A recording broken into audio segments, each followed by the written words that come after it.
In Disney's Encanto, everything about Colombian culture looked amazing and vibrant. I mean, from the music to the food. I actually heard that there is this one drink that I need to try. It's called aguardiente. No, I shouldn't. I should return the whole bottle. Okay, all right, I'll be right back.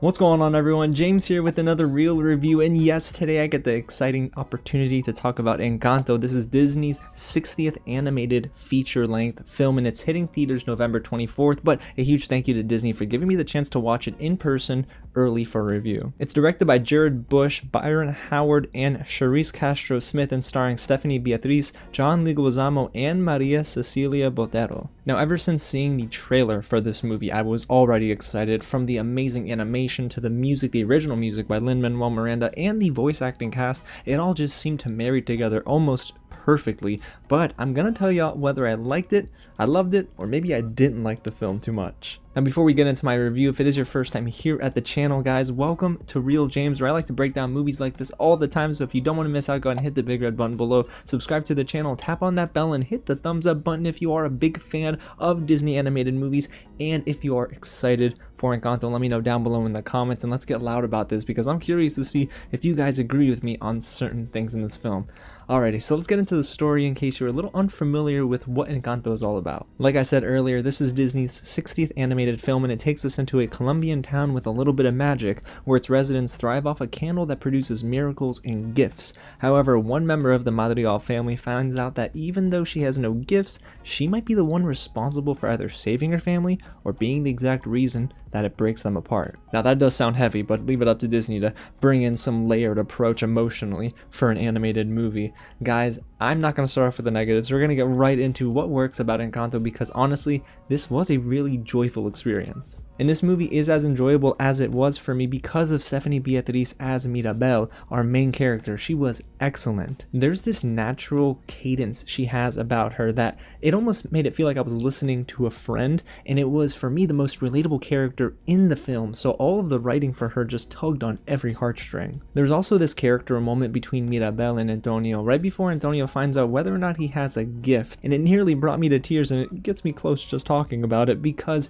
she lets him know, whether or not you have a gift, you're still special to me. And boy, Disney, y'all really just trying to make the waterworks come. And I don't think it's a coincidence in Encanto that the best moments of the movie really do surround and include Mirabel, and Stephanie Beatriz for me shines brightest among this incredibly talented cast. And speaking of the cast itself, I don't think that there was ever a moment where a voice actor felt out of place for me. María Cecilia Botero as Abuela was just a force, whether she be stern or joyful. Every ounce of emotion that she brought to the role really bled through the screen. And I know we just spoke about Antonio earlier, but the voice actor here, Ravi Cabot Conyers, I hope I pronounced his name correctly, he just brought this adorable and charming touch to the movie that really was that cherry on top of an already adorable film. And I hope people don't overlook Renzi Feliz as Camilo, a shapeshifter that captures a kid full of confidence, yet is vulnerable at his core. Oh, and the dude can sing. My goodness, when he was actually given his solo moments in between this ensemble cast,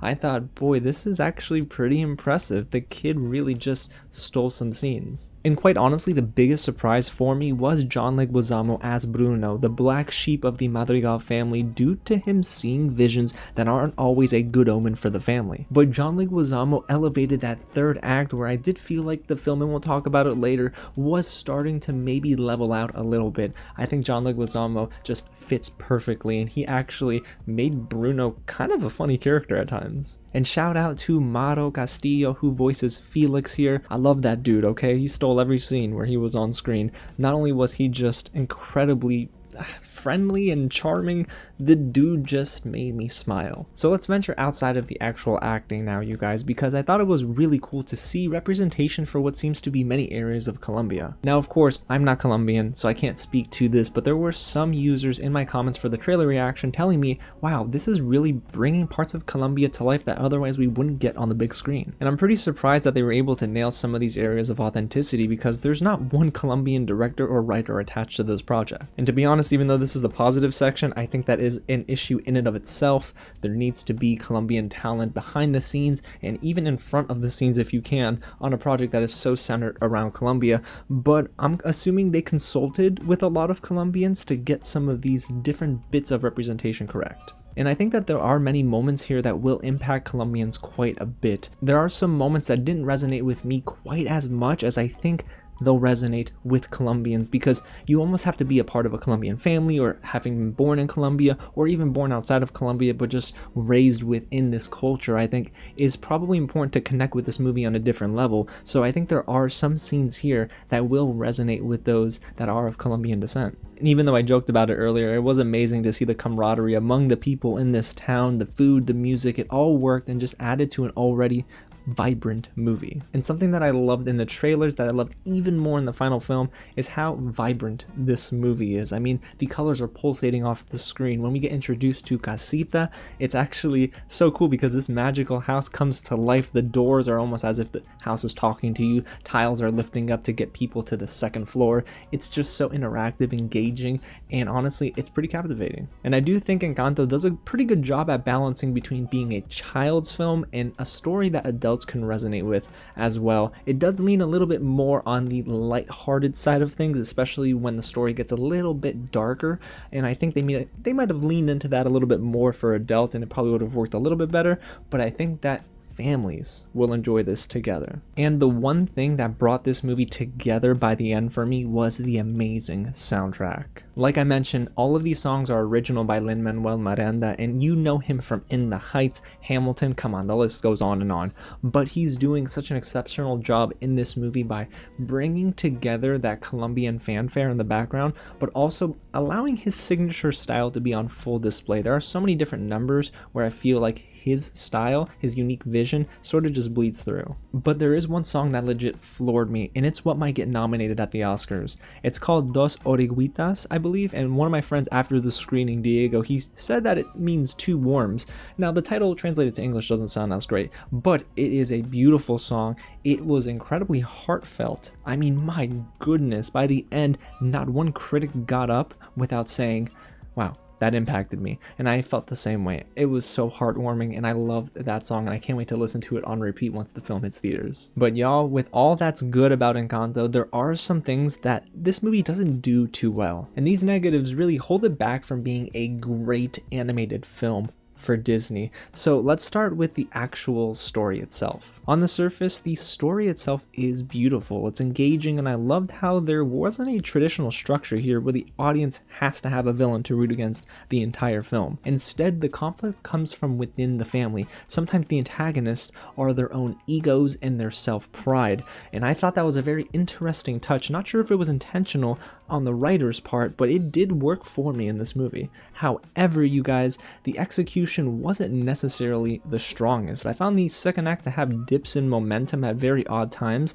There are a lot of lulls and even story elements that are introduced but never really capitalized on, like Mirabel and her family. And when I say her family, I mean her mother and father. There are times where we see Mirabel and her mother having these heart-to-heart moments, and it almost feels like they just scratched the surface. They don't really dive into that. That would have helped, I think, add layers to Mirabel and to the story. However, I will say that the movie saves itself from dipping a little too low with the very emotionally engaging third act. But again, for me, my mind keeps going back to Mirabel and her family because her sister Isabella, I just think that there are interesting elements they play with there, but they never go all the way, and I almost feel like, why introduce it if you're not going to actually go through with it 110%? So it was a little weak in that department, but again, they sacrificed some of the more layered storylines for the lighthearted approach for children. And for as much as I love the soundtrack, you guys, I had an issue with a couple of the numbers here that I felt didn't work as well as the others. The one that comes to mind is Luisa's score here. Jessica Darrow does a good job voicing this character, but for me,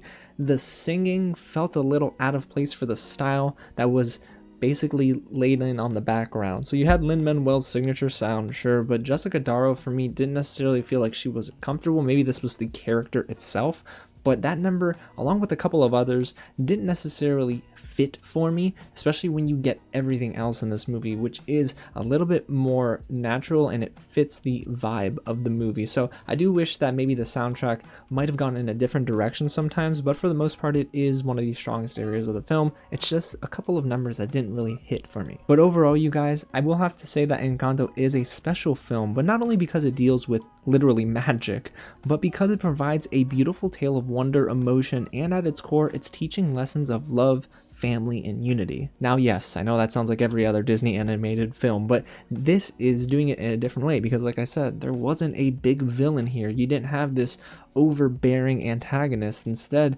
all of that conflict came within the family. And I do think Encanto's impact is gonna reach further and beyond just critics, guys, because I think it's gonna impact Colombians in a great way. I've already heard some friends of mine saying that this is representing them very well, so I like to hear that about films that really are centering in on a specific I guess culture and a specific area of the world. The only thing is, again, I do wish that there were directors and writers behind the scenes that were Colombian that are attached to this project. Unfortunately, there's not, and I think that needs to be course corrected, not just in this film, but in Hollywood as a whole. However, I digress. So is Encanto worth a trip to the theaters? Well, I guess it depends on whether or not you want to see the 60th animated Disney film on the biggest screen possible with the best sound, or if you're willing to wait for it on Disney+. I think a lot of families will probably go with the latter. However, if you find yourself taking your family to this movie, you're not only going to enjoy this film, but I think you're going to be compelled to dance your way out of the theater. That's how engaging this movie is. That's how much it drew me in, and when I left, I was smiling after the screening. So Encanto, it is a win for me. Even though it's not one of the strongest Disney animated movies, I still think it is an enjoyable time at the theaters, save for some storytelling elements. However, I don't think most children will pick up on that. So there you have it, you guys. That's my real review of Encanto. Again, it hits theaters November 24th, just in time for Thanksgiving weekend. So when you do see it, go ahead and get loud down below in the comments and let me know what you think about the film. Did you love it more than me? Are you in the middle, or do you feel about the same as I do? Go ahead and get loud, and hey, if you haven't, hit the big red button below, subscribe to the channel, tap on that bell, and hit the thumbs up button, because guys, we got a busy rest of the year. We're rounding out with Spider-Man No Way Home to look forward to. Goodness gracious, Ghostbusters, oh, so much more, guys. I don't even know. I'm trying to go ahead and get my list together, and I think I need more sheets of paper. Yeah, I'm gonna get on that. Alrighty, y'all. Again, thanks so much for watching, and I'll catch you at the next screening.